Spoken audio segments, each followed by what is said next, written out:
Good morning, Central Baptist Church family. I am coming to you from my house. Today is technically my day off, so I'm here with the family, and I decided to do this devotional challenge on my back porch because it is beautiful out today. If you get a chance, you should go outside, enjoy the sunshine while we have it, enjoy these warm temperatures for a little bit.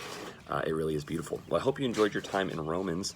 I got a few things to say about that in just a second. First, I want to say a huge thank you to Pastor Brother Lynn and Brother Jose for all their hard work on the service yesterday. It was fantastic. They did a great job, and looking forward to what they're going to have for us in the future. Today, though, wanted to get into Romans chapter 1. Now, I'm not going to I wanted to do these as short challenges. I'm not going to have time to go into a deep explanation of every single chapter. And I want it to be practical and applicable because I know that especially if you're watching me on Instagram and Facebook, you can just scroll right past as soon as you're bored. So I want these to be just concise and helpful. And I will warn you, these first few chapters, I'm in my backyard, so you're going to hear my kids playing because this is what we do. We're having a good time today. So, but I wanted to warn you guys, these first few chapters, just like many of Paul's writings, are very theological in the beginning. There's going to be a lot of heavier content, but it's important content. It's things that we need to know. It's things we need to understand about Jewish culture, where Paul's coming from, and where some of the false doctrine was coming from that was kind of influencing the churches of that day. But this first chapter, very good. Lots of good content, of course. I hope you read it through, maybe not just once, read it through a couple times until you actually understand it, until you get something out of each section. But today I just wanted to focus on probably the most famous verse in this chapter. It's verse 16. I'll read it for you. It says, "For I am not ashamed of the gospel of Christ, for it is the power of God unto salvation to everyone that believeth, to the Jew first, and also to the Greek." This time, as Pastor said last night so well in his sermon, this is a time for us to show and prove our faith. This is a time for us to take a stand and make a difference in our world. People are losing their minds. People are worried. People are scared to death. And we as Christians have an opportunity now more than ever. If you've never been bold enough or felt a good enough opportunity to share your gospel, you're probably not going to have a better time than now to share your faith. And Paul is challenging us here to not be ashamed. He's challenging us to not be ashamed, period. But I'm challenging you right now during this time. This is a chance for us to stand up and really make an impact.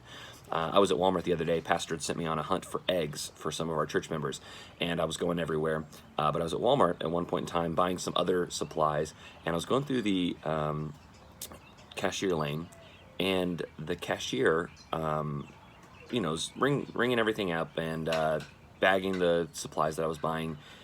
And towards the end of the transaction, she just she doesn't really look at me. She's kind of like looks down and just says softly, "What do you think about all this?" That's it. What do you think about all this?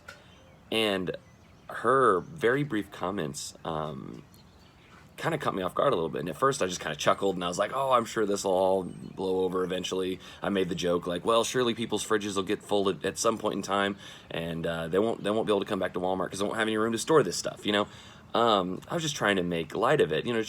I try to be an optimistic, cheery person. But as soon as I walked away with my groceries, I realized I'd blown a golden opportunity. That woman had set me up for the perfect opportunity to share the gospel. And I didn't say anything. And I felt like such a fool for not pointing her to Christ and saying, hey, listen, I'm a Christian. I'm a minister. I can pray for you. What's your name? I could have given her a gospel tract. I could have invited her to our church or even our online services. There's so many things I could have done, and I blew the opportunity, and I was really upset with myself for it. And I made that purpose in my mind that every store I went to after that, I was going to talk about God. I was going to talk about Christ and make sure that the next cashier I talked to knew what I was all about. And I did that successfully at Brahms, for sure. Made sure the Brahms people know, because that's important. We need to make sure we have ice cream in heaven. But I wanted to challenge you with the same challenge that I had when I was at Walmart, to make sure that whenever we have opportunities to share the gospel with people, we're bold about it. And that's on the forefront of our minds. I'm sure for you teenagers, you're going to see your friends at different points in time. I know that we're supposed to be as isolated and separated from people as possible, but you're still going to see your friends. You're still going to talk to them. You're going to text them. You're going to have interactions with them over this time, and you're going to have friends and family members and neighbors who are scared. You're going to have friends and family members and neighbors who are going to ask you, "What do you think about all this?" So, what will you do? What is your response going to be? I hope that it's a response of boldness, of you not being ashamed of the gospel of Jesus Christ, but you being excited about the gospel of Jesus Christ, because this is our opportunity to make a difference in the world. So I hope that you will let this passage inspire you, and that you'll let God be a light in this dark time for you and your community.